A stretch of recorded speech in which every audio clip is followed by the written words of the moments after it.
Hello, everyone, and welcome back to the Midnight Pop Culture podcast. I am Joseph, and I'm once again joined by Josh. Hello. And we have a very special guest, Shawn Baichoo. Hello. Hi, man. How are you? I'm very good, guys. How are you? How you doing? I'm doing pretty good. Yeah. I just want to say it's amazing to have you on the call, and as Joe said, it's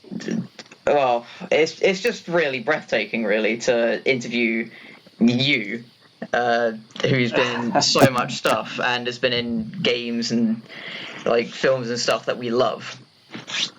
Yeah, well, thanks to be on. In case anyone who's listening somehow doesn't know, Shawn is an extremely talented Canadian actor, and he's a fight choreographer. And he's starred in games like Watch Dogs 2, the Assassin's Creed series, For Honor, and my personal favourite survival horror series, Outlast. But he's not only known for his work on video games, he's also been in countless TV shows and movies, and he's even played the Punisher in a short fan film. Oh, you guys know about that. That's awesome. Yeah, that is badass. Thanks, guys. I never knew how much I wanted you to play the Punisher until I saw it. And I would actually love to see you play him again. You've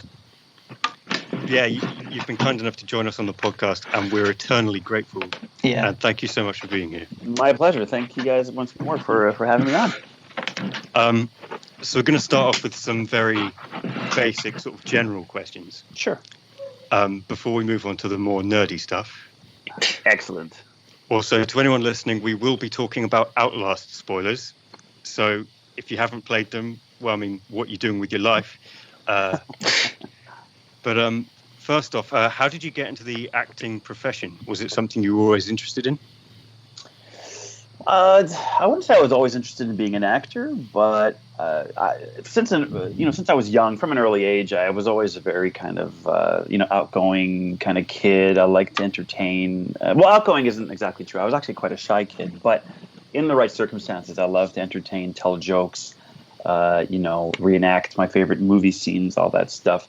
But acting to me was always almost like this impossible job to do, because from my childlike perspective, when I see all the action heroes I looked up to and all the movie stars and the Schwarzeneggers and the Stallones and the Al Pacinos and all that, to me Hollywood was such a far distant place that didn't even seem real to me. And I'm from Canada, where there's less of a star system here. It's much more localized in the work. Stars tend to be on a much smaller scale. So to me, the idea of making your life as an actor was more of a fantasy than anything else. I really didn't think that was a possibility. So when I was done high school, I actually applied to CJEP, to college, to be a biochemist, actually, because I had a pretty big love for the sciences, biology especially. And so I started doing that for about a year and a half. And then after that time, I realized I wasn't happy. I wasn't fulfilled. What I really wanted to do was perform. I guess as I got a bit older, I realized acting might not be so far out of reach, especially if your goal isn't to be famous or to be a star. If your goal is just to work, apply your craft, do your best, and to get some return for it, that seemed more accessible to me. Luckily, my parents were behind the decision. I'm sure a lot of parents were like, "Not on my watch! You being an actor? Oh, so you want to be poor? I get it." So anyway, I transferred from one college to the next, started up my theater studies. Actually, interesting little anecdote, I actually got refused to the theater program my first time applying because I was terrible. I wasn't very good. I didn't know anything about acting. I actually had this is going to sound like a really crazy thing to say as a voice actor, but I actually had a very pronounced lisp when I was a child and a teenager. Up until I was about 20, I spoke like this, actually. I couldn't pronounce TH sounds, so I sounded a bit like Sylvester the Cat. So they refused me entry to the program, but then I went and got some speech therapy, and I took some theater classes as part of my electives, and when I came back the next year on the suggestion of a teacher, I got accepted into the program. So I almost wasn't an actor. If it wasn't for that one teacher who told me I should give it another shot, I probably would have done something else with my life, and I probably wouldn't be talking to you guys right now. So, so I, did the theater program, and from there, after I graduated, went out, found myself an agent pretty quickly, which was lucky, and I've been with her ever since. So about 20 years now. She's great. And just started auditioning for stuff, mostly film and TV back in the day, because motion capture and voice for video games wasn't as big at all back then. And then over the years, I guess the biggest shift in my career that led to all the amazing opportunities I've had, especially in video games, which is my favorite type of work, is one day I was at an audition for voice at a studio that I knew. I knew the owner and the director, and he was sitting outside with a man having lunch. So I wanted to join them. I asked them if I could join them. They said, yeah. And then he introduced me to this man who was in charge of motion capture at the time at Ubisoft. So I did something I don't normally do. I kind of pitched myself to this guy saying, look, if ever you need someone to do motion capture, I've heard about this. That sounds amazing. I'm a martial artist. I'm a stunt fighter. I'm a gamer. I'm a huge geek. I'm bilingual. I'm really good at movement stuff. If you need someone, let me know. And I figured, you must get this offer 100 times a week. But he said, yeah, I'll keep you in mind, and I'll, we'll call you if we need you for anything. And sure enough, to my great surprise, about 2 weeks later, they brought me in for a half day. I did really well. They brought me in for a few other things. And then soon after, either by coincidence or by fate, I got cast as Machiavelli in Assassin's Creed 2. So I started coming in and doing work as Machiavelli. And then once they saw how good I was at motion capture, I just started getting work in just, you name the Ubisoft game, I've probably worked on it in some capacity, usually as motion capture, but sometimes also as voice. Yeah, and then, eventually that led to, I got a gig doing choreography for Deus Ex Mankind Divided. I got cast as Lion in Rainbow Six. And then my big break was Wrench. Actually, Lion was after Wrench. But Wrench was my big break when I got cast for the demo for Watch Dogs 2. And when we completed the demo, they liked my work so much, the producers decided to keep me on as a full-time character. So I got to be Wrench, which was amazing. Probably one of the best jobs I've ever had. And around that time, a bit before then, I also got cast in Outlast, and then in Outlast 2.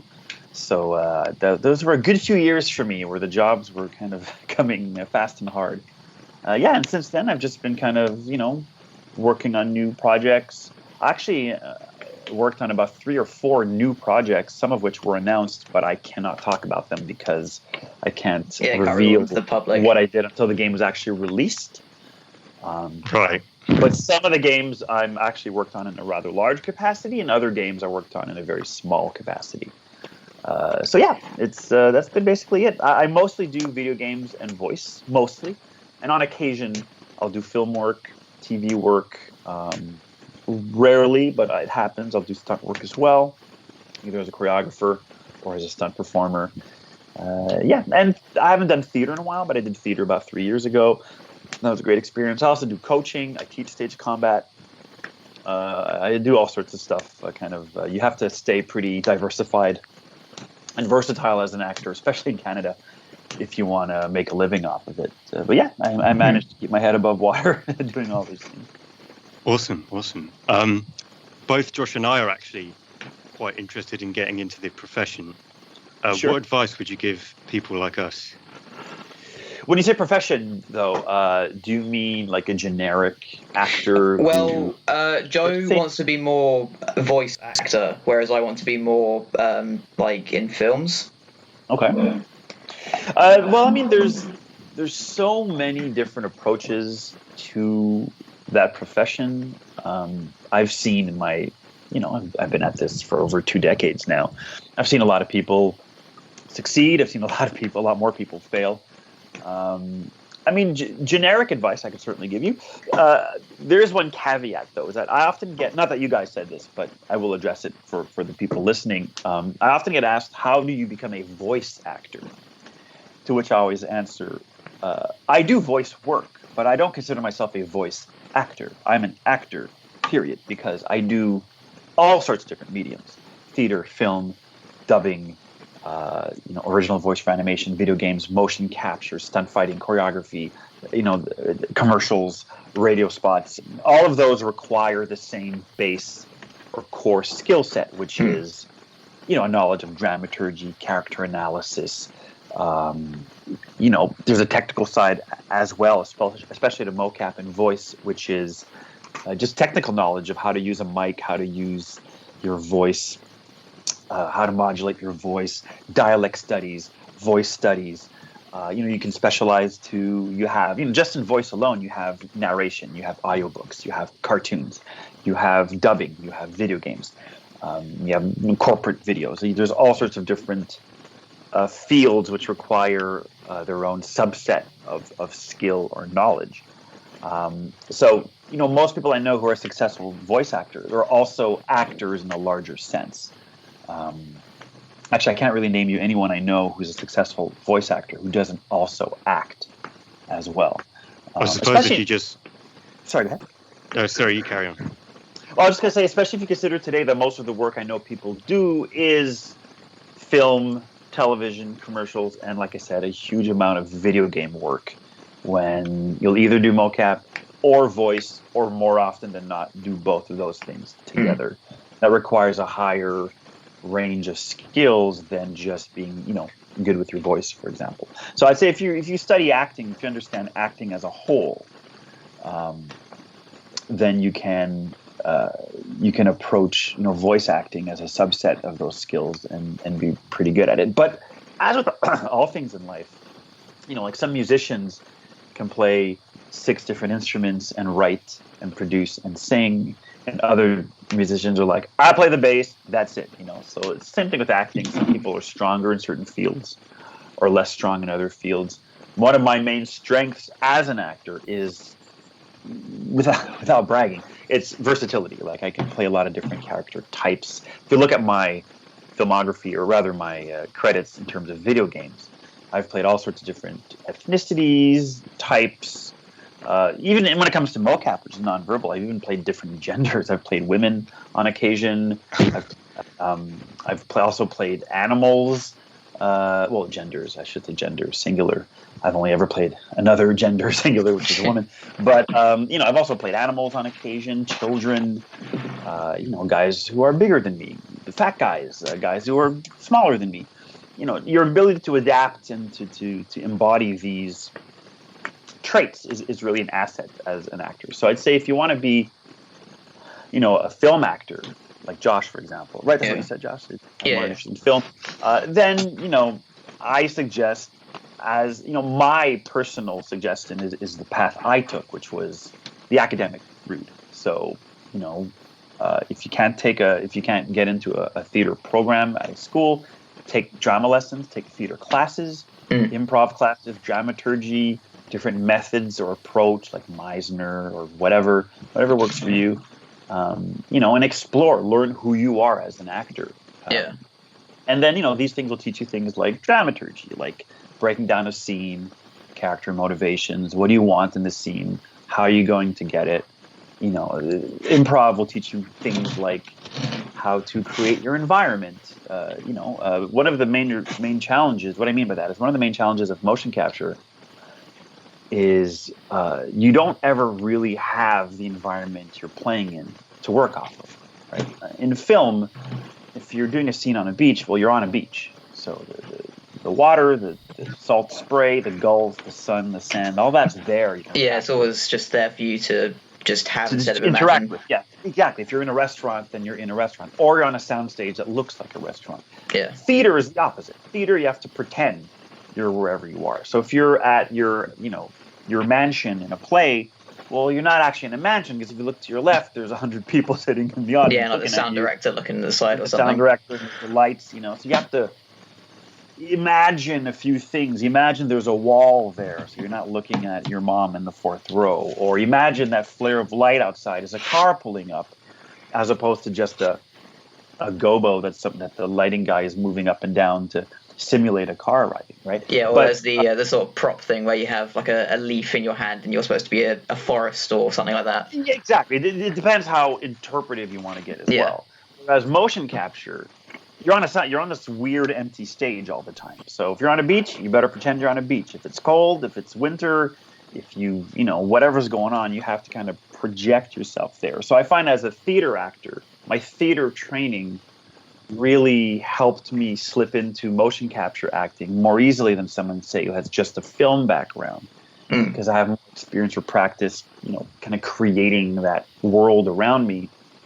And I'm a gamer, so when someone says, "Hey, this is a QuickTime event," or "Hey, this is a merchant who's going to sell you whatever, you know, power-ups for your sword," I know exactly what they want, what the player's expecting, what I'm expecting as a gamer. All these things kind of come in handy with me and help me be a better motion capture performer, because I'm a huge gamer as well and I love that world. So, you know, if anyone's, to answer your question in a very roundabout way, is, you know, anyone who's interested in acting, my advice would be get the skills. Because passion's important, absolutely. Talent is important too. But passion and talent without skill is could be a waste of your time. You know what I mean? I know people who have a lot of skill, not a lot of passion or talent, so they don't make it very far. And I know a lot of people who push because they desire it, but they don't have the goods to back it up when the time comes, right?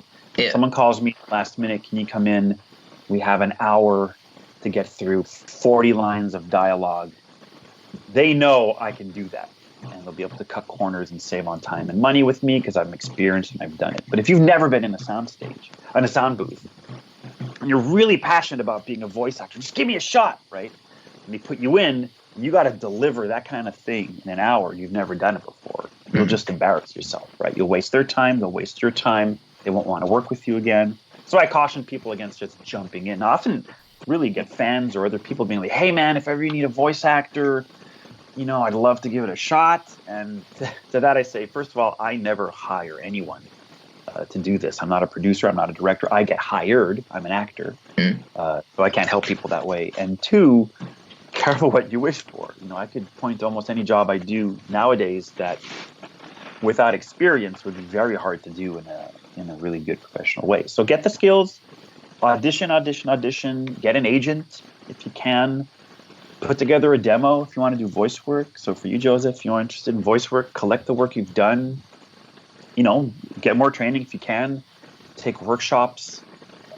You know, make up your own scenarios. Record your own scripts. Do your own sound engineering. Whatever. Just get the experience in using a mic, modulating your voice. If there are, you know, cartoon voices you like or dialects you're good at, throw those into.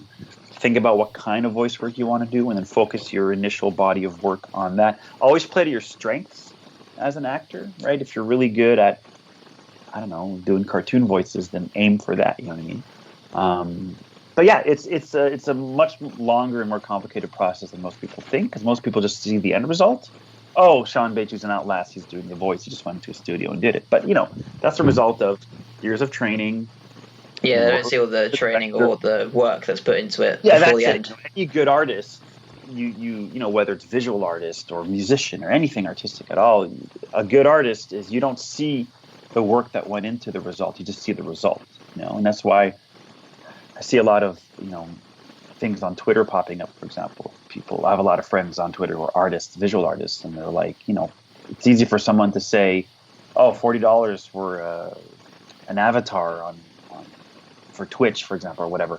It's too much. How can you charge me so much money?" It's because they don't see the 3 years of art school and the two jobs to pay for your rent and, you know, all the times you have to eat ramen noodles because you couldn't afford to, you know, buy your groceries because you believe in your art. And, you know, you got to get paid for it eventually.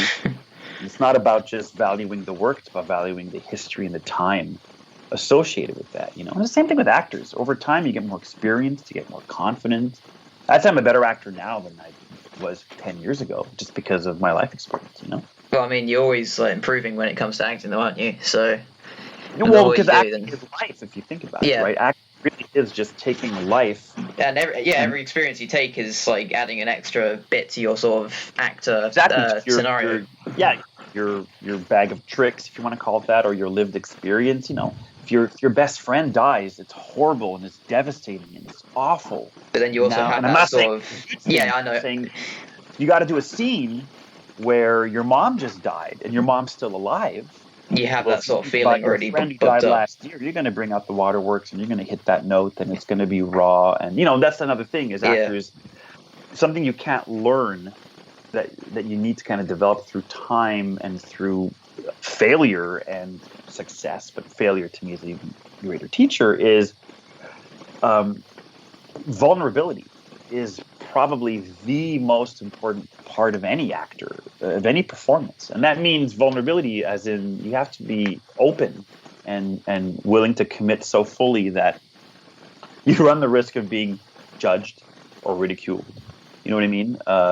That not to care about that stuff, to care so much about what you're interpreting and what you're delivering, to show this openness, this vulnerability, not be guarded. You know what I mean? It's so easy to be nervous or self-conscious.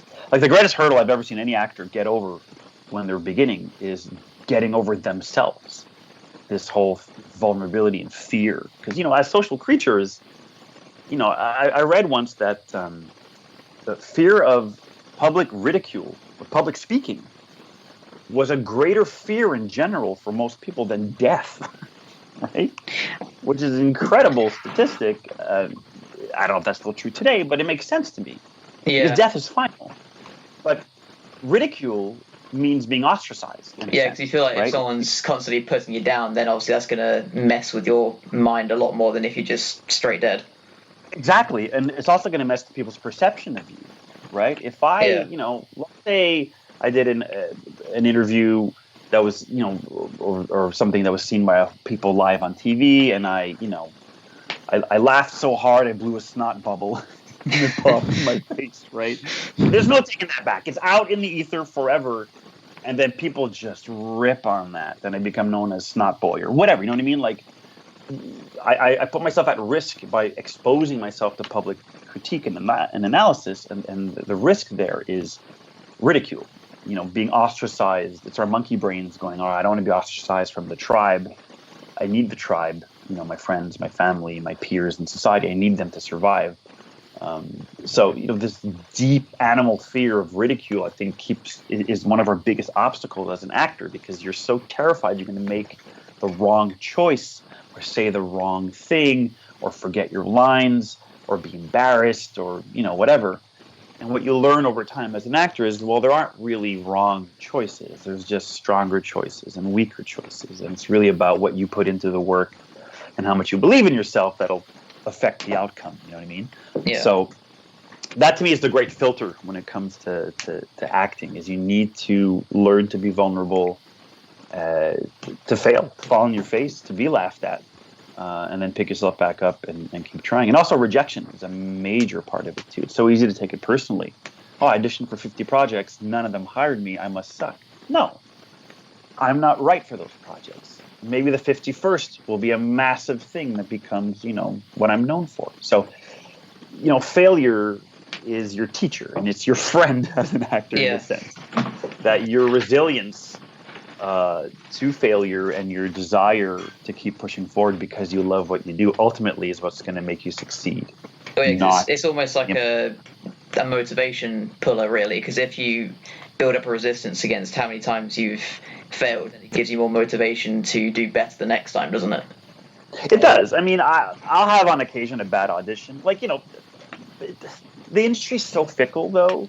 It's so easy to think that you are 100% responsible for getting the work or not, and that's just not. When I left theater school, I'm a very methodical, OCD kind of guy. I like to follow, the instruction booklet when I can, and I applied that to my career at first. I'm like, well, if I show up on time and I'm polite and I'm smiling and I learn my lines and I make these choices and I do this and that and that and that, and that exactly, I'll get the part. And I wouldn't get the part over and over again until years later I realized, well, it's not about that. It's about bringing something unique and honest and truthful to the audition. And more importantly, all these factors you cannot control, right? Yeah. You might go into an audition, you might be perfect, okay? They want a guy who's, I don't know what you look like, but, let's say the physical description of the character matches you perfectly. Height, weight, build, hair color, eye color. You're like, oh my God, I'm great for this. The character you can relate to.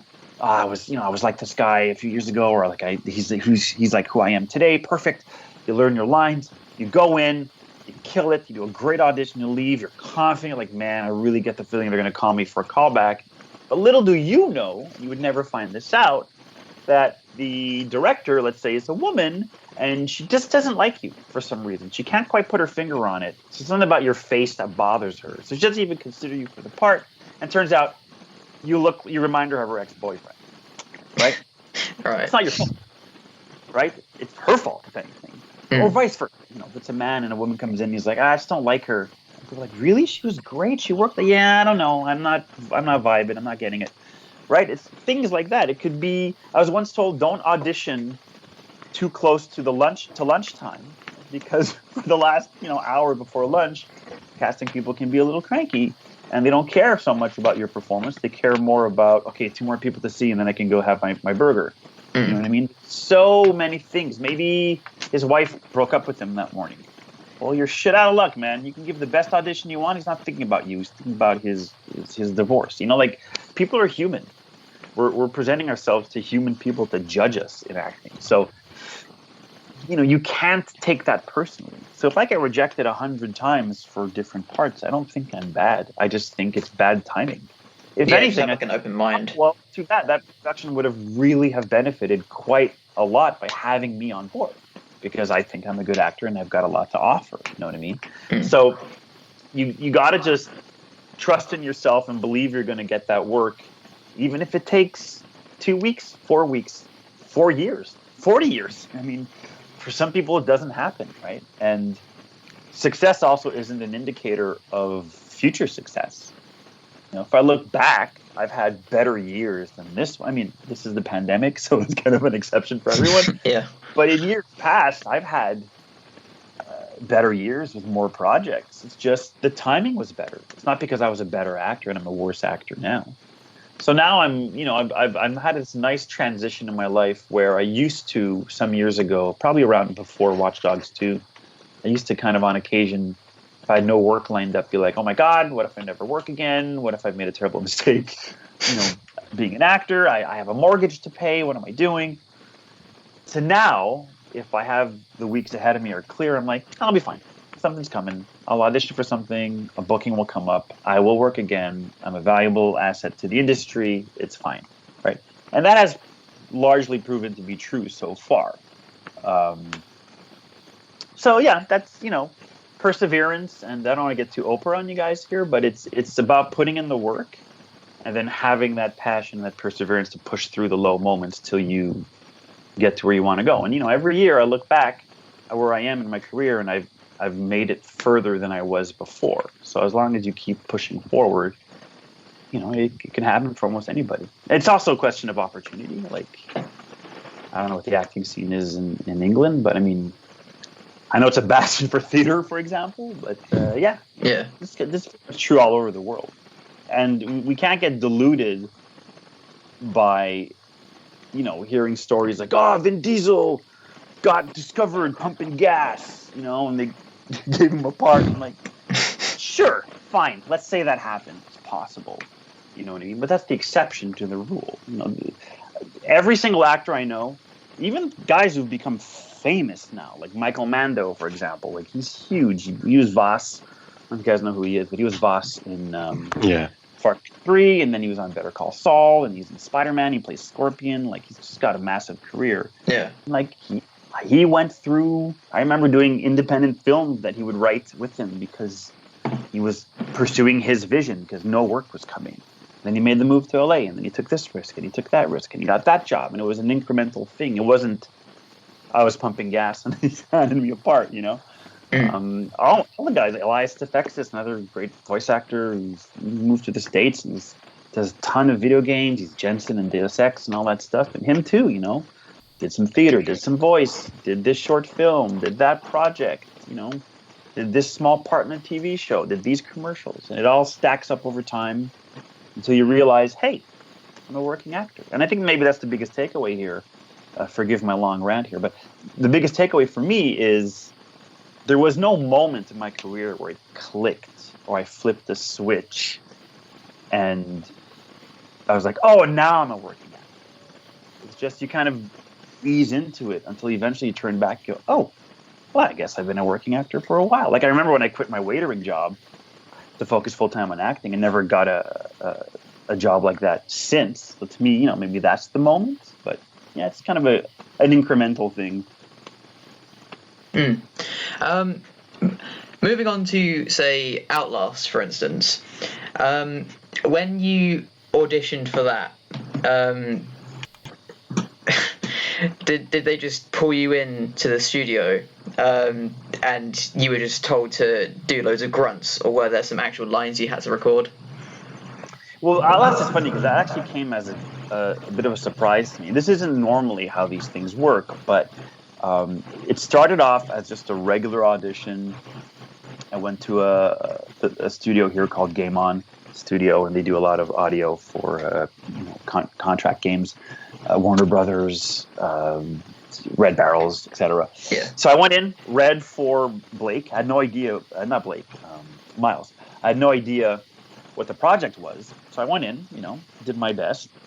And I guess I did a good enough job because then, a few weeks later I get an email from my agent or a call and she's like, hey, you've been cast in this game. And I'm like, oh, okay, I guess I'll see what the deal is. I figured it would be like a monster or maybe a minor character. And then when I showed up to the studio, right before I stepped into the booth, I'm like, guys, so who am I playing exactly? Who is this guy? And they're like, you're the lead. Oh, wow. That's what I found out. I was doing the lead role in a video game 2 seconds before I stepped into the booth.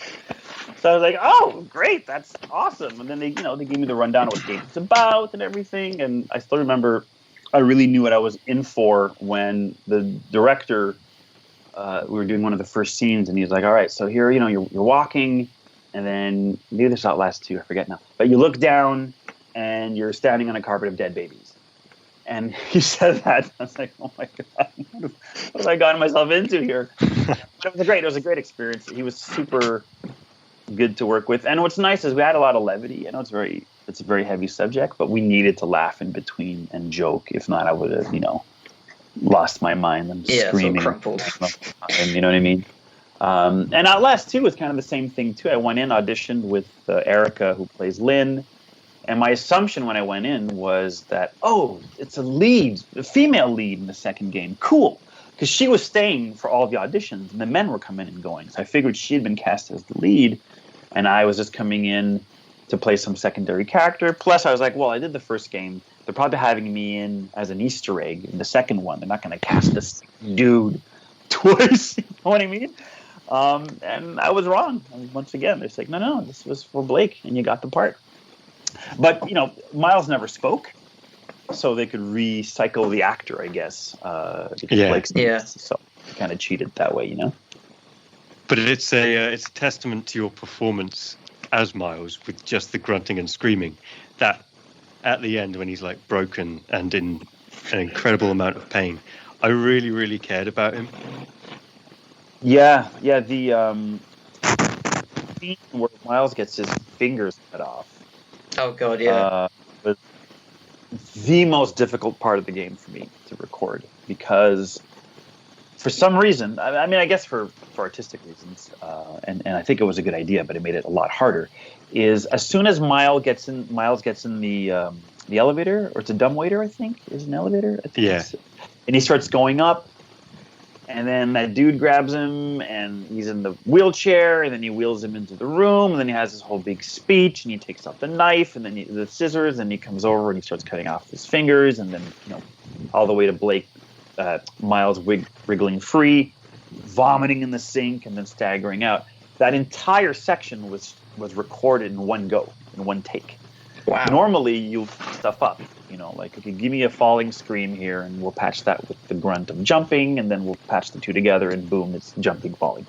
But this, I guess for the intensity, they wanted it to be in one take. So we only did 2 takes of that total, because I almost puked. At the end of each take, I was so into the pain and the misery and the just the dry heaving. Like my body tends to, when I voice act, whatever emotion I'm pushing, my body after a while tends to be like, oh, is that what we're doing? Okay, cool. And it just kind of... Yeah, you sort of like create your own inner state almost. Yeah, so if I'm really angry, I'll get jacked up on adrenaline. If I'm really sad, I'll be crying like crazy and I'll be trembling. And if I'm, being tortured, then I'm like sweating and dry heaving. And so I almost actually vomited in the studio. I dry heaved a few times by the end of it. It made for a good recording, of course. Oh yeah, I mean the end result was amazing. Like you really sounded in pain. Yeah, I'm really happy how that turned out. But it's funny, like you hear that whole thing, and then they're like cut, and then in between takes we're like joking, and I'm like have a sip of water, and then you go straight back into it. Yeah, we're gonna have to go again, man, as a safety. No problem. Let me smooth it out the second time. So I do a second pass. Okay, we got it. Let's move on. Yeah. So that stuff was. But it's difficult and it's uncomfortable, but that's also part of the price you pay for acting. Because acting is rarely. If you're doing any kind of drama, usually there's some kind of discomfort involved, right? Like standing in the rain, or it's the middle of the night, or it's winter, or you're covered in makeup, or whatever. You haven't slept in 18 hours, or But that's part of I find the appeal of the art is you get challenged physically, mentally, you push through, you deliver what you're meant to do, and then it's immortalized. It's forever. Like I can play that sequence 100 times now, and to me it'll always be as good. You know what I mean? Yeah. So it's like film in that way. I still struggle to sit through that scene because it's so unbelievably hard to watch. Yeah, and I'm not a rich guy. Like I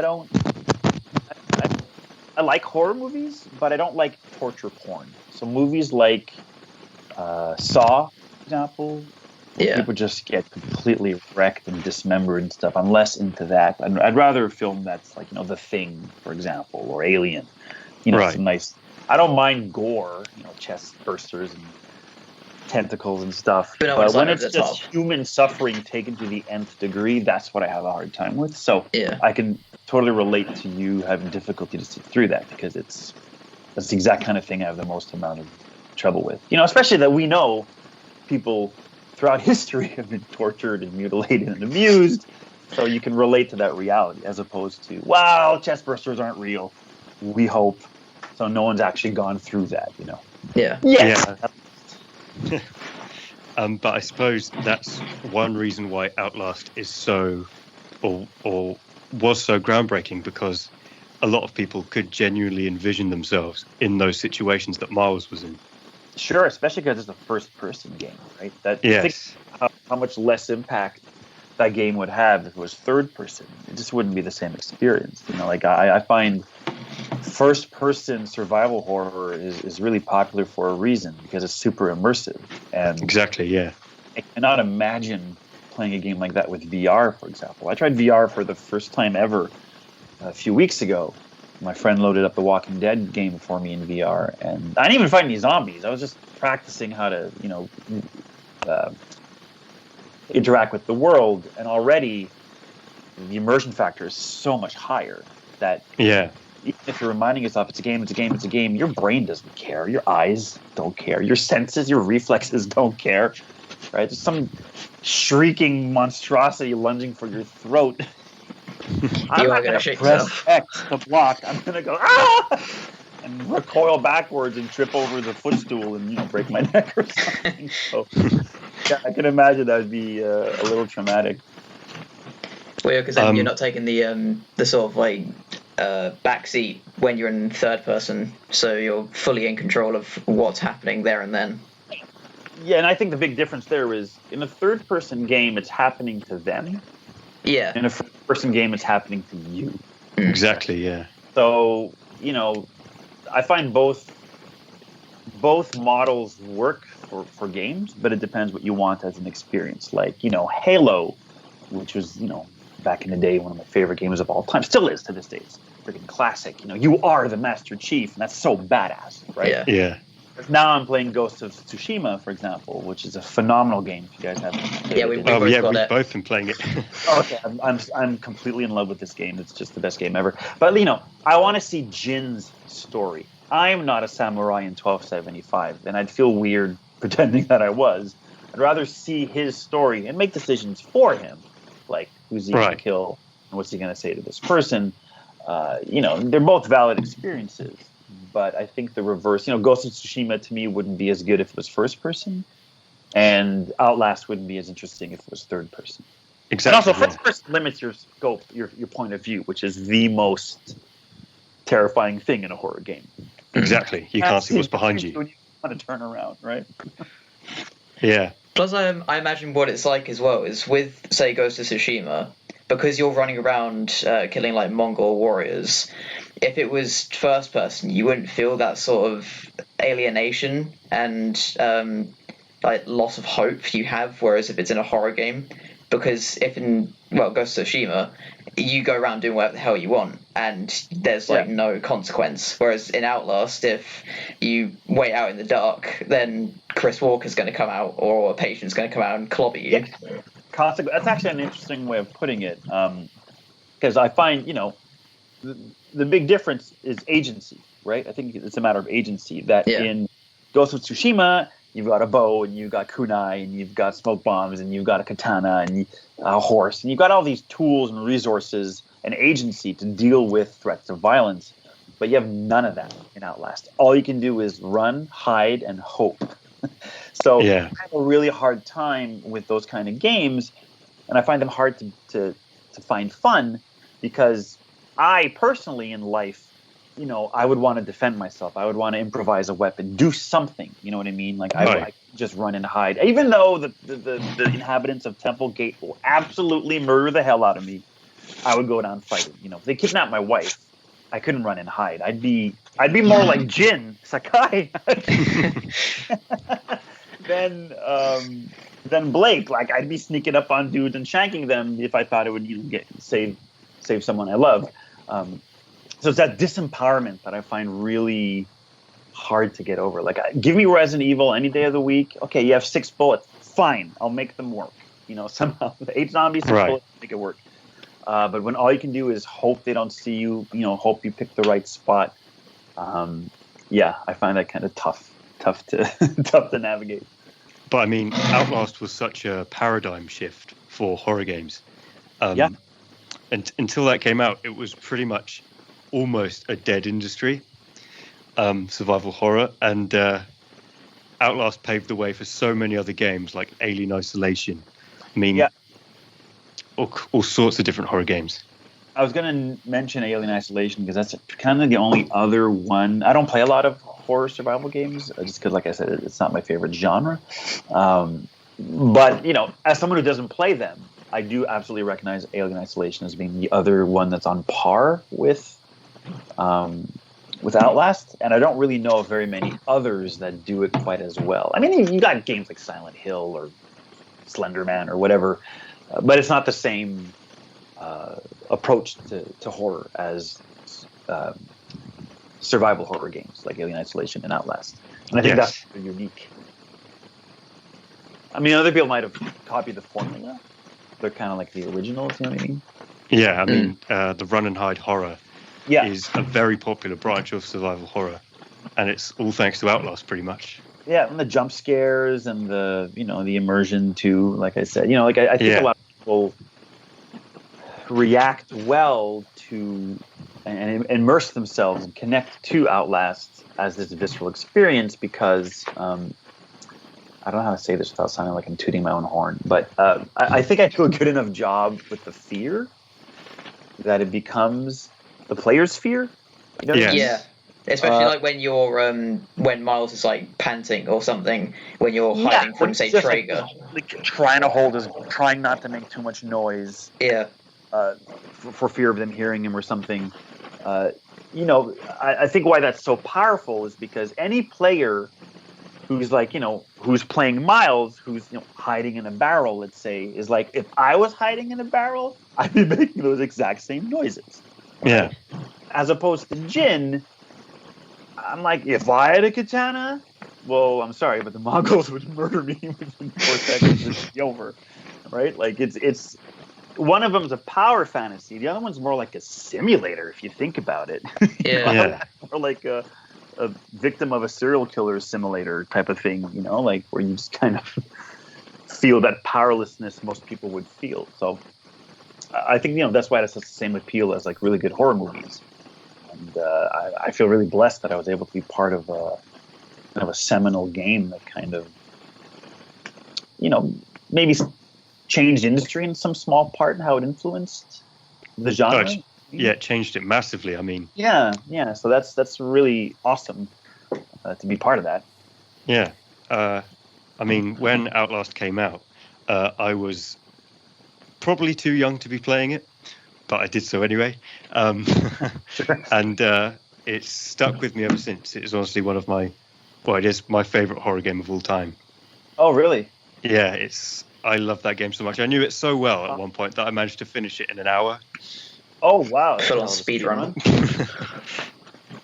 But in a way, it's one of those games I really wish I could play completely blind again, because I know it too well now that I know everything that's happened, so I'm not as easily scared by it anymore. Well, yeah, that makes sense. Sure. I mean, Joe, when I was playing it not too long ago, and you were watching me play it, you were having a laugh watching me like shit myself at every single jump scare there was. It was hilarious because it was your first time playing. Yeah. And so I hate, like, I don't, well, hate's a strong word, but I dislike playing horror games because obviously you're put into a position of controlling what the character does. Whereas, say, like a horror film, you can just sit back and the plot progresses. Right. That's a good point. But then, like, for instance, like right at the start, I think that was when the height of my fear was. Like when you go into the control room, you open the main doors, and then Chris Walker walks into the security room. You have to hide into the locker for the first time. Yeah. And I was just thinking, oh my god, what the hell am I doing? But then, like, obviously halfway through the game, I kind of understood the mechanics a bit more, and it was like, oh, okay, we'll just wait for them to patrol a bit and then go out. But even still, like, getting jump scared by that, and even with in Whistleblower with Gluskin, like when you have to crawl through his basement. Yes, you spent 20 minutes under a table. It was 10 minutes. It felt more like 20 minutes. But when it got to the point as well when you run out of batteries, you're just like, oh, I am so fucked. I might as well just die now. Yeah, the batteries thing too is a really smart device to create tension, right? Kind of it is, yeah, ticking clock in a sense. Yeah. And I don't know if you guys know this, but in Whistleblower, Waylon is also voiced by me. Yes. Yeah. I just did some extra tracks to add to the new situations there. And I forget his name now, Stevenson, I think. The SWAT dude off the beginning of... on the spike. Yeah, on the spike. Library. That's me as well. So I do actually talk in the game, but not as Miles. But that the guy who warns you about the things that are roaming around, that was actually some voice work I did as well. So a little Easter egg there if you didn't know that. Yeah. I mean, I was able to look it up afterwards, but when I finally saw it, I was like, oh yeah, it does kind of sound like you. Just imagine this voice, but with a giant steak up his butt. And I mean, he sounded a bit too casual. Well, acting, you know what I mean? Yeah. If there was ever an opportunity to play Miles, perhaps in live action, and you got the call, would you take it? Oh, absolutely. Sure. Yeah. I think that goes for pretty much every part I've ever played. If they wanted me to play Machiavelli or Miles or Blake or Wrench or Lion, I mean, I'm too small to play Lion, but, any character I've played, I'd be more than happy to. But as far as I can tell, I'd say 99 to 100% of game to movie or TV show or whatever transitions never, almost ever take. Yeah, they never really work. Yeah. I remember when they made the Assassin's Creed movie, because I was super involved with Assassin's Creed back in the day. I'm in every single game. I played speaking characters in 4 or 5 of the games. I was only not in the last 2, actually. I was in pretty much every single one before that. So I was, very associated with the game. And then when they announced the movie, they were making a film. Everyone's like, "Oh my God, that's great! You're going to be in the film." Like, what are you talking about? One got just throw nothing Michael to do with Fassbender the instead. other. The games are made at Ubisoft Montreal, and the movie's being shot in Los Angeles. So, and sure enough, it was Michael Fassbender playing the dude, and it had almost nothing to do with the games. And I get it. I think actually that's not true. This isn't quite a video game, but one exception to the rule I just thought about is Kevin Conroy, who voices Batman in the animated series and the GLA movies, the animated movies. Who's fantastic. To me, he's the seminal Batman. He is Batman. I believe he played or will be playing Batman in live action in one of those. I think The Flash or I heard about that. Like a crossover, and he's gonna be Batman. I'm like, that's cool. That's a cool idea. But I mean, that's a fantastic decision. That's not usually how it works. If they were gonna do, not to put myself down at all, but if they were to do let's say an Outlast movie, which actually would probably make a pretty good horror film, they'd have no reason to cast me. It's not like Miles or even Blake's voice or presence is so iconic that no one could possibly imagine anyone other than me doing it, especially because you never see Blake really, and he doesn't look like me. I don't, I look the way I look, but I don't look like the characters I play most of the time. Usually they'll cast someone who's got a name, upcoming star, an established star, something to sell the movie, and then you tack on the brand value of the name, and then you got yourself, a moneymaker. So would I? Absolutely. I don't think that'll ever happen, but I'd certainly be open to the possibility. I would actually say that your performance in Outlast 2 was absolutely fantastic. It was.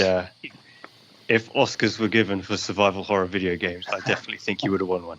Thank you. Well, I actually did get nominated for an ACTRA award. ACTRA is the Association of Canadian Radio and Television Actors. It's the actors union. It's like SAG in the States. Right. Or BAFTA, I think. Yeah, BAFTA. Yeah, BAFTA. Yeah. Yeah. So I got nominated both for my work as Wrench and my work as Blake for Outlast 2, 2 consecutive years for an ACTRA award. Didn't win, but it was a super big honor to be nominated. So you should have won. Thank you. Yeah. I think so too, but no. The competition every year is so stiff. There's so much talent here in Montreal, and I see anyone in the same category as me being nominated, and most of them are people I look up to as an actor. So I'm like, you know what? Just standing shoulder to shoulder with these people is plenty of honor just by itself. Shawn, to move it on ever so slightly, you voiced Conqueror in For Honor, didn't you? Correct. And did you also voice Hitokiri? I did. The Conqueror, I kind of did the 2 different halves of the whole on both characters. So for the Conqueror, initially I recorded all his sounds. So all of his own, they're called onos. There's just the efforts, when he hit or swinging is whatever. And then you had like his Latin sounds, didn't you? And then the like Teoxidam and all that stuff. Yeah. I did all that. But then for some reason, Ubisoft, the sound engineers, switched around some of the material they had from the actors, I think, because now when I play, for a few years now that I've been playing, his nonverbal sounds aren't me. I know they're not me. I can tell. So when he speaks Latin, it's me. But when he's like swinging his sword or getting hurt, it's not me. It's actually a friend of mine. I know he told me that he did those sounds. Oh, wow. And Hitokiri is the opposite. I did all the nonverbal stuff, so all that kind of weird. After you did all the recording for that, you must have wanted to like take a day's rest for your throat to recover. You would think that, and again, I don't want to brag, but I've got really strong vocal cords, and I'm used to doing voices and voice work fairly consistently. That I have a pretty resilient set of vocal cords. I do like 4 hours in the studio, screaming, burning, on fire. Yeah. The next day, I'll be a little hoarse, and by that evening, I'm fine. I take care of my voice too, but it's not for me as damaging as it could be. There are rules and guidelines in place to protect actors and their voices, like you do the loudest stuff at the end of the session, for example, or don't do more than 4 hours, or don't do 2 days in a row if it's of a certain amount of strain.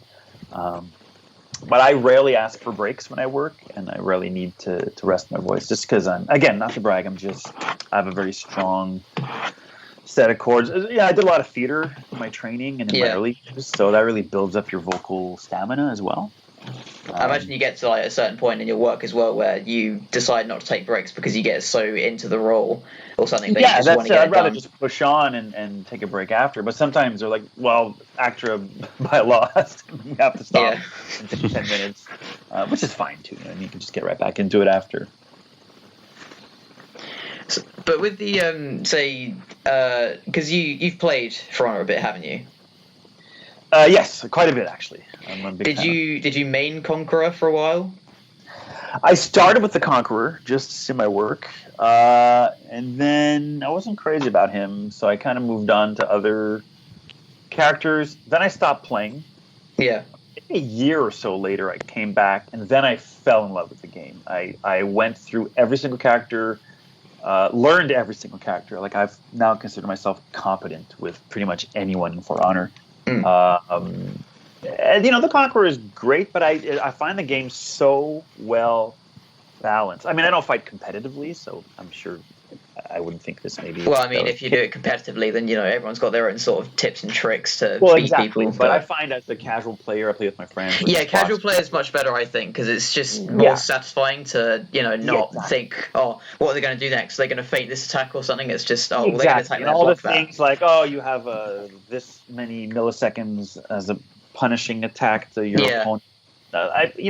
When I used to play Street Fighter, same thing. Once it got too technical, I kind of disconnect because I'm not trying to win. You just enjoy doing like Hadouken or Shoryuken or something, and it's fun. Yeah, and my natural sense of fighting and reflexes should be enough for most games, I find. You know what I mean? So, I'll do missions. I play with one of my friends quite a lot, and we'll do stuff together. And it's just fun. It's kind of a fun, brainless thing to do to just, have some time gaming together. I find the game so well balanced from that standpoint that I actually don't have a main. I really enjoy playing with almost every single character. If I had to pick out the ones I play with the most overall, it would probably be the Shaman and the Valkyrie. I really like the Vikings. Oh yeah, cool. They do have some quite cool movesets.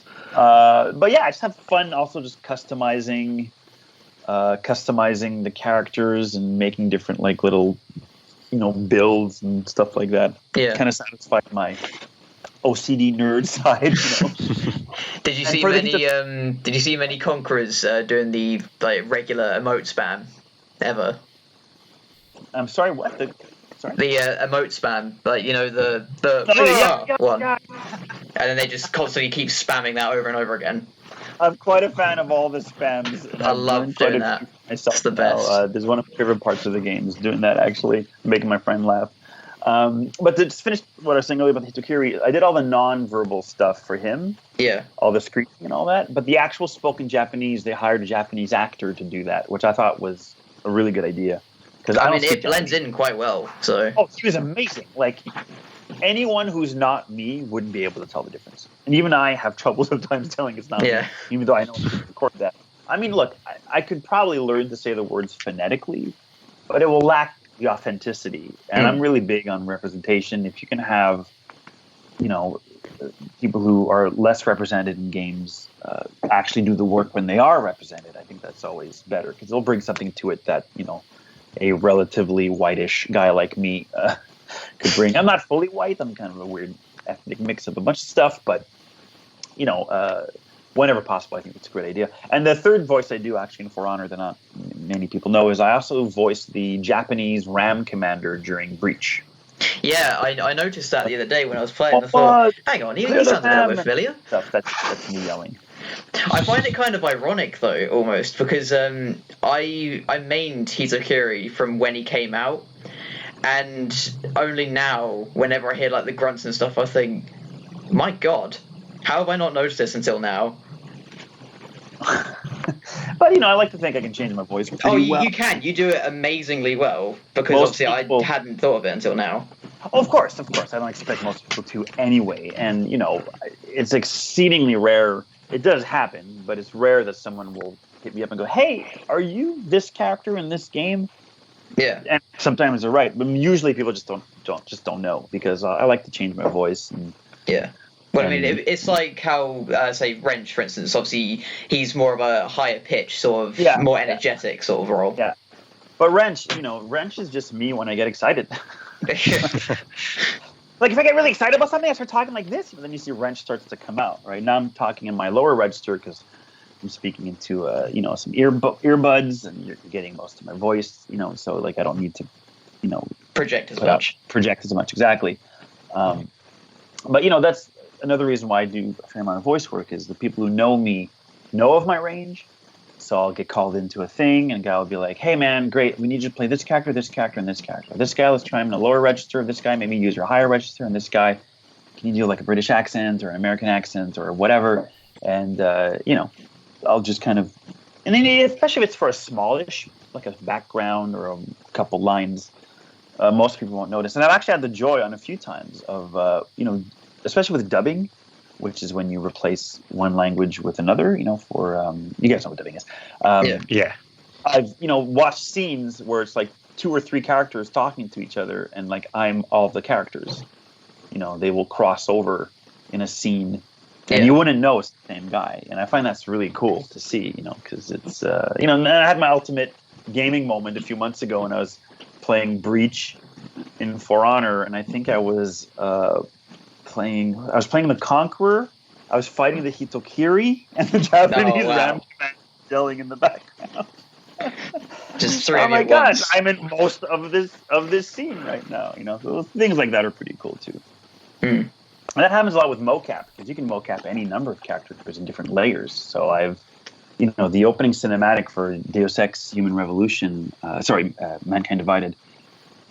I did so much of the living world and cinematic secondary characters that in the opening scene, I think I was like 30 out of the 40 characters you see on the screen. Mm. But again, technology allows for that, so it's just a fun little quirk, Speaking of mocap, did you do any of the mocap for like executions and that in For Honor? No, that was all done by 2 of my stunt fighter friends, a guy named Max Laferrière and Robert Moncalm. They're both actors / stuntmen. Right. And they, along with the choreographers initially, are the ones who work out all the executions, all the new executions, the emotes, everything. I worked on For Honor at the very, very beginning of the game, before they had really settled on what they wanted it to be. Yeah. And I did a whole bunch of sword parries and strikes with real swords, and because they wanted realistic data, which I thought was very dangerous. And I actually almost killed a guy. So Matt, the guy I just mentioned, the guy who does half of the executions, we were doing this sword exchange called Around the World, where I strike, high on the right, then mid right, low left, mid left, high left. So I'm going in a circle, and he's parrying each spot. Yeah. And they wanted me to swing as hard as possible, like try to kill him type of deal, and he'll parry. And I had my reservations, because that's not how you do stunt fighting or stage combat the way I know it. But I went along, and he was cool with it. And he wasn't wearing like a neck armor. Like I had like goggles, a helmet, a vest, shin guards, gloves, like the whole deal, because I don't want to die. Yeah. Do his job. And I swung high to the right, and he had a brain fart, and he parried low to the right. Ooh. So I remember seeing my gleaming, jagged, because we've been doing parries all day, metal sword arcing for his neck. I saw his eyes go wide with realization as he realized what was about to happen. He started leaning out of the way. Luckily, I controlled the sword, pulled it enough that the blade just tapped against his throat, as opposed to chopping to it. And even at that, left a little welt, left like a little scar on his throat, like a little cut. Nothing deep. But still, that is like one of the best things. Well, one of the most important things about. Took a look at it the other day, the next day. He's like, he said, if you had hit him hard, that's his jugular. You would have killed him. Oof. Christ. I'm like, oh, you know what? Maybe Well, I mean, yeah, like safety is like the most important thing of combat training and stuff, isn't it? So yeah, and luckily I've got a fairly extensive martial arts background, so I know how to control a weapon and pull my punches and all that stuff. So I mean, you essentially saved a life there. It is, and the choreographer came up to me. He's like, "Hey, man, I just want to say thanks for not killing one of my guys." Like, yeah, no problem. I don't want that on my conscience. And what's ironic is a few months later, then I went off the project. And then a few months later, I was at the studio for some other reason, and I see those two guys I told you about, and they're working on the game. I'm like, cool. So you guys are back on the project, awesome. And I'm like, you guys still doing like the fighting like we did? And Mac's like, no, they thought that was way too dangerous, so they decided not to. Like, well, you could have taken my word for it. So it is, An interesting 2 days that was, but yeah. Yeah, they've refined their parameters around stunts since then, because mocap is an evolving industry, right? It hasn't been around very long, so they're always coming up with new rules and safety regulations to govern doing it. So it's it's improving year to year. No more near decapitations, as far as I know. What future? What upcoming video games are you actually looking forward to? There are so many coming out this year that at the beginning of the year when it was announced, I was like, oh my God, I'm not going to have time to have a career or a life. There's so much coming out. I mean, I'm working for Ghost of Tsushima right now. I'm really looking forward to Star Wars Squadrons. That brings me back to my X-Wing and TIE Fighter days when I used to play on PC. I'm just hoping there's like flight stick support for that game, because then I would really be happy. So that's coming out. Last of Us 2 is out, but I haven't gotten to it yet. But I would love to, because I played the first one. Cyberpunk. That's a big one to look forward to, isn't it? Is probably one of my most anticipated games. Tsushima was one I was really looking forward to. That one's been a real joy. Avengers too. That looks kind of fun as well. So yeah, there's a lot of big games coming up that I kind of want to get my hands on. So I'm trying to be disciplined and play as much as I can before a new game comes out, because I know once I pick up a new game, I tend to leave the old game behind. Right. Also, of course, the Outlast Trials was announced as well. Yes. And this is probably going to be the first time where an Outlast game doesn't have you as the protagonist, which is going to be very strange. That is going to be weird. I mean, I can't talk about the project either way. Usually in the industry, same thing with Watch Dogs. Everyone's like, are you in Legion? Are you in Legion? Is Wrench in Legion? I just cannot answer. Even if the answer is no, I cannot answer that question.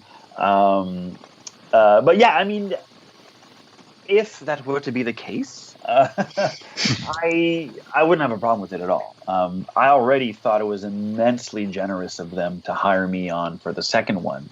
And it was a great experience, and I'm really glad I did it. I got to work with some really good people, and it was a really cool game.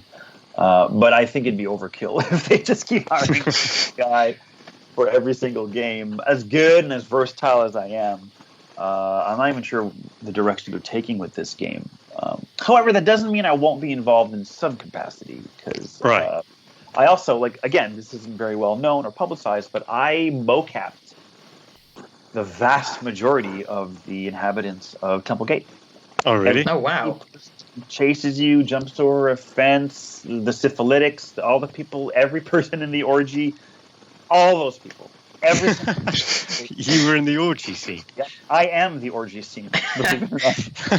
Not even kidding. I think that's a quote that I definitely want to take from this. Like that. I'm like, guys, I got so many ideas. And I swear, they're like, we have enough. I'm like, yes, but wait. What if this guy was doing this to this person, and this guy was doing this, was doing that?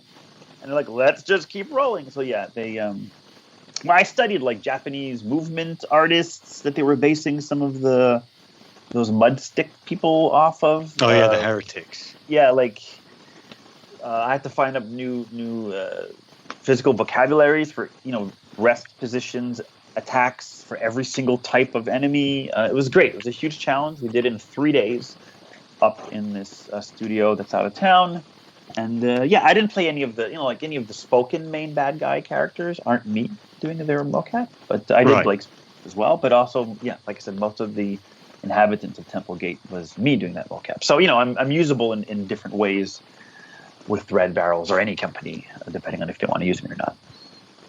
Awesome. I mean, I suppose that sort of means that you're scaring yourself. If you, in a way. I guess so. It's like being afraid of your own shadow. At this point, anyway. No, but I love it. I love, like, seriously, my favorite stuff to do in mocap, in voice, in anything expressive artistically is either comedy, which is why Wrench to me was like one of my holy grails, because I finally got to cut loose and do what I do best. Yeah. 90% of what I do is serious stuff, and I can do it. I'm good at it, but it's not what brings me the most joy. And I think I'm better at comedy than I am at drama. Just really lines up with my personality. But, Wrench was a chance to do, comedy, and any game where I get to play something that's not human, a monster or barely human. The people at Templegate were human, but, like messed up movement, creepy stuff, horror stuff, anything like that where I get to be creepy or weird. Like, I just love that challenge because I'm someone who expresses himself a lot physically. And to me, those are some of the most interesting parts to take on. Just like, people often ask me, what would you like your next part to be? Do you have a favorite part you'd like to play? And I would love to play a villain at some point in a video game. I've played villains on occasion in films, small films, but I would love to play some kind of bad guy in a video game. I think that would be a really fun thing to do. I came close. That was actually one of my questions. Not quite. There's a game I'm in that was announced recently that I can't talk about, but I came very close to getting cast as one of the main bad guys in the game. I didn't get that part. I played another part instead, which is super cool. Who's a good guy, but it came close. So I think that's a good sign. If you come close, it means you're on your way to getting it. It's like, when you first start acting, first you never get anything you audition for, then you start getting callbacks. Yeah. Right? Then you start getting little bookings, and you get medium bookings, and then, you start getting bigger things. So I find when you start inching towards a goal, even if you fall short, I was talking about failing earlier. It's a good example is that failure means you're still on the right path. You just haven't quite gotten far enough, So here's hoping I get to play some kind of creepy bad guy in the near future. That'd be awesome. I mean, maybe you could return as Miles in some capacity, since, he's got the Wall Rider now. So perhaps they could do something sinister with that. I mean, you never know. And that's something I about, movies, television, and video games is you never know for sure that something's over forever, right? I'm not a fan of the CW shows. I'm not a fan of them. But something I find interesting is they really know how to cater to the fans, right? To what the fans want. And, they announced that Michael Keaton will be coming back as Batman in some crossover, right? That's amazing to me. That is amazing, yeah. I don't think Michael Keaton needs the money or the exposure, but I'm saying for him, like, he did Batman, 30 years ago? And to him, he's like, okay, number 2's done. Number 3 is someone else. Number 4 is someone else. And then they recast with Bale, and they recast with Affleck, and they recast with Pattinson, and whatever. He's not thinking he's going back to that. And yet, 30 years later, you're called to reprise something you did that you thought you'd never do again. So I think it's possible, maybe Watch Dogs 4 or 5 will be like, hey, let's do a game where we pull in the protagonists from different games we did. Or a crossover with Assassin's Creed or Rainbow Six, or who knows? When cinematic universes are really popular now. Maybe games will try to do that too. I can't say who or what, but I worked on a project last year, I think, or maybe the year before then.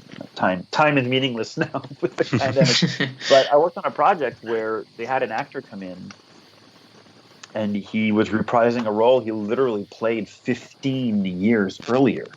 Wow! Of sin, So, Lion, Machiavelli, Miles, Blake, Wrench, who knows? Or something I'll play in the future could come up again. I always I don't bank on it, but I think that's what I like about my career and about being an actor or an artist in general is you never know what's going to stick. Watch Dogs 2 could flash in the pan, and it didn't do great commercially, but DedSec and Wrench especially stuck in such a way that 3 years after that game is all but forgotten, I'm still getting tweets every week. People saying, "We love Wrench. We love what you did. Thank you for bringing him to life. We love DedSec. Hey, I love Josh because I'm autistic and I relate to someone who is well." Like, the impact it had was so unique in a way that, I think that's super valuable.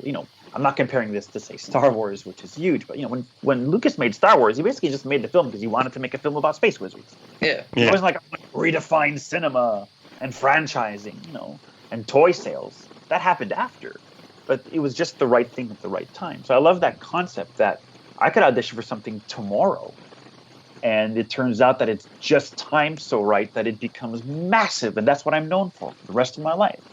Or it's a huge project that we're sure is going to do great, and it's just the wrong timing, and it fizzles. The pandemic killed, I'm sure, a ton of opportunities for actors who were going to hit it being on a TV show or a movie. For example. So that uncertainty is kind of what fuels me, because bad things can happen, or I could not work, but also good things could happen, and that's what I'm working towards. So I think that's more likely to happen. So we'll see if any of those things come up in the future. I just love to perform, and I love what games can do for people. That's been the greatest takeaway I've had from working as an actor in anything. Is the money's nice, of course, and I don't want to call it fame really, because it's very minor, but it's nice. It puts me in touch with people I normally wouldn't talk to, and it really allowed me to meet a lot of really extraordinary people and realize I've touched a lot of people in a positive way. And I mean, I really can't ask for anything more out of life than that, especially coming out of a job that's not geared necessarily towards doing that. I'm not like a doctor or a scientist, you know what I mean? Like I'm an actor. So I'm lucky enough to be involved with things that I love and I'm passionate about that bring joy to other people. And make a living off of it. That's pretty special, I find. So I'm very grateful for how my life turned out so far as an actor. And so I want to just keep doing more of it. I mean, video games can change people's lives entirely. So people, I won't name names, but I know people I'm friends with who were lifted out of their suicidal depression because of a game, or who connected with people through me because they love Wrench and this person loved Wrench, and now those two people are best friends, or they're collaborating on an art project, or that power to me is so incredible, because it's not even something I'm actively pursuing, right? I'm just making myself available if I can to the fans and giving back. That's all I'm doing. I'm not like starting a charity or promoting this this thing. So to be this like self-fueling positive thing based on what is essentially just a common love people have, I think is an incredible thing. I mean, films are the same, have the same power, but not to the same level, because I find you don't interact with the film, you watch a film. Yeah. And you spend less time with the film as well. Right. No, I love the MCU films. I will rewatch Endgame any time of day, all day, no problem. I got to feed myself and feed my career. But my point is, when it's done, it's done. Like when I get through Ghost of Tsushima, I will have lived hours and hours of experiences and thoughts and emotions with this character. I'll feel like they've changed me in some way, maybe, that I've learned or become a better person. Who knows? Who knows what people get out of video games? Or feel cool or powerful or vindicated or sad or, So I find games are special that way, because you get to give back to the people who are, you get to match what people put in is matched in a sense. If I'm really into being immersed in the game and the game's a good one, I'll be rewarded for that. You know what I mean? So to see how the people surrounding that experience can then express that joy to me directly, because they, in some measure, attribute that joy to me, if you will, I think that's awesome. I always make sure to remind people that games are a huge collaborative effort. And if people like Wrench, that's great. But Wrench, all I did for Wrench, it's significant, but all I did his voice and his movements. But I didn't design his look. I didn't design his concept. I didn't edit it. I didn't do his sound, his voice filter. I didn't make the brilliant casting decision to take a tough-looking, spiky guy with a sledgehammer and merge him with an actor who's all goofy to make this unique kind of non-threatening, likable dude. Right? That was a brilliant idea, I thought, from the director, the producer. The director did an amazing job directing me in that scene with Marcus and the mask and this and that and the other. Like all these moments in the game that people relate to are all the product of like a whole bunch of people working together to make it happen. So I don't mind being the face of that, and people, and you're more likely to reach out to an actor than you are like, hey, I heard you were script continuity supervisor for Watch Dogs 2, and I want to tell you did a great job. Yeah, it's nice. It's a nice perk of it. It's something I didn't expect. When I was younger, being a fan meant you wrote letters to people and never heard back from them, or you screamed at someone at a red carpet premiere, and that was it. On Twitter now, you can just bring people completely together and have them talk and see people as human and as accessible and as real, and I think that's pretty valuable too. Yeah, I mean, you've agreed to be on our podcast. Yeah. There you go. Which is a small podcast. We haven't got a huge audience, but yeah, but to me, it's not about size. You see, like I don't look at this and go, "Oh, how is this gonna like elevate my career?" I'm not saying this won't. Of course, I'm not putting your podcast. But I'm not. What I get out of it isn't career minded. It's people minded. It's my way of look. You guys are cool, and I like talking to you. So let's have a discussion about stuff, and that's fine. I do these on occasion when I have time,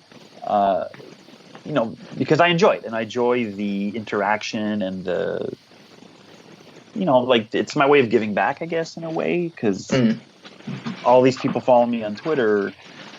Really, if you think about it, not to belittle fandom, but when you like someone and you give them all your attention and, whatever, you like them because they kind of made you happy by doing a thing. She sang a song. He, played a character in a TV show. Well, he voiced a character in a video game I like. And that's valuable. But people tend to invest in you more than you've actually earned, in a sense, right? Like a lot of celebrities, like Madonna she's a bit old school now, but like let's say Madonna goes on Twitter, she's like, hey, everybody, you should donate to Lou Gehrig's disease research, right? They're going to get a ton of donations because people are just going to take her word for it, right? So I find I got to be careful what I'm putting back out there that is positive because I influence people. I might not want to, but let's say I was racist, right? And I started saying really mean things about black people or Jewish people, or if I was sexist or whatever, or transphobic, and I start spouting that stuff, I'm going to find people who, out of a desire to please me and get my attention, would agree with me. And then I'm using my power, if you will, for something negative. Yeah. So I'm always make sure to like elevate people when I can, boost the signals of people who could benefit from it.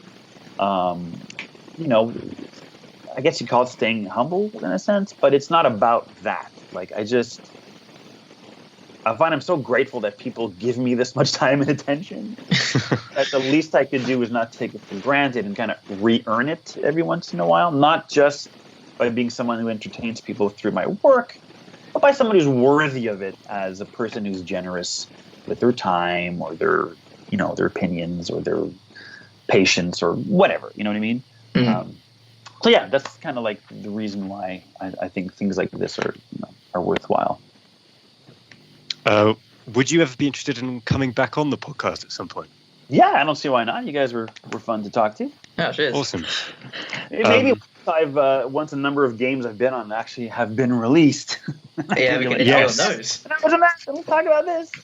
Yes. New topics. But yeah, guys, keep in touch. Keep in touch on Twitter, and you can hit me up if you have access to my DMs. And yeah, man, we'll hit me up again whenever you want, and I'll let you guys know what I'm up to at the time. Well, thank you very much for being on this podcast. That was a fun discussion. Yeah, thank you so much. And one quick final question. Sure. Is it difficult to pick up a pen with only 4 fingers on each hand? He got his index severed. Or was it his pinky? It was his index, right? Yeah, it was his index finger and his right Yes. hand, I believe. Yeah. I'm gonna try it right now. It's not bad actually. Not great though. The Yakuza have this tradition of cutting off the pinky as a sign of atonement when they mess up, and apparently the reason why that's the punishment is you can't close your fist properly without your pinky. Therefore, you can't hold a sword. Therefore, you can't defend yourself. Right. So the index must be even worse, I would guess. Plus, it completely throws off your finger gun game.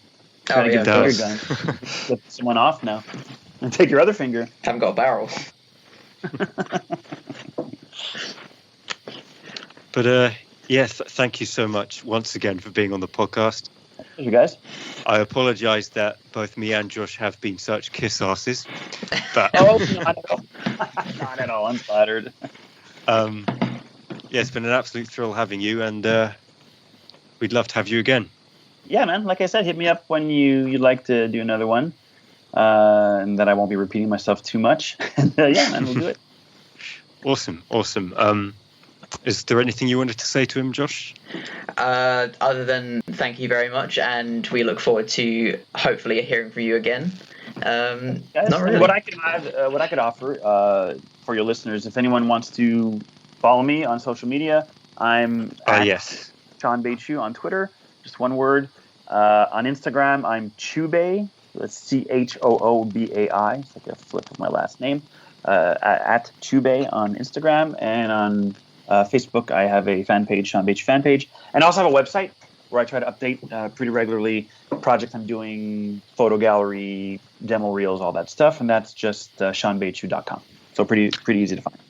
Yeah, I follow you on Instagram, and recently I saw that post you made where somebody was offering to be your sugar daddy or something. Yes, yeah, that's the thing that happened. Yes. Oh. Scratch that one off my bucket list. yeah. But yeah, thank you for being here. I guess that's it. I guess we Okay, should guys. close the podcast. It was weird. I've been waiting for this for ages now. It's just done. Yeah. Wonderful. Well, that went well. So thanks, guys. That was fun. Yeah, like I said, keep in touch on Twitter. I'll keep you guys apprised of. I'm pretty vocal on Twitter with stuff that's going on. It's just been quiet lately. Yeah, and you see anything pop up on there you want to have me back on to talk about, just let me know. Awesome. Will do. Thank you very much. Wish a pleasant. It's close to 9. It's 8:15 now there, I believe. Oh yeah, Evening for I you. think we kept you way longer than we were Oh, supposed it's fine. to. Sean. Yeah. I had an extra half hour there that I could tack on, so no worries. Oh, if I had awesome. to go, Thank you. So yeah, awesome, guys. Well, thanks again, man, and I wish you both a pleasant evening. Thank you very much. Awesome. You too. Okay, take care. See you You soon. too. Cheers. So, that is the end of this episode of Midnight Pop Culture. Thank you all very much for listening, and we hope to hear from you again next time.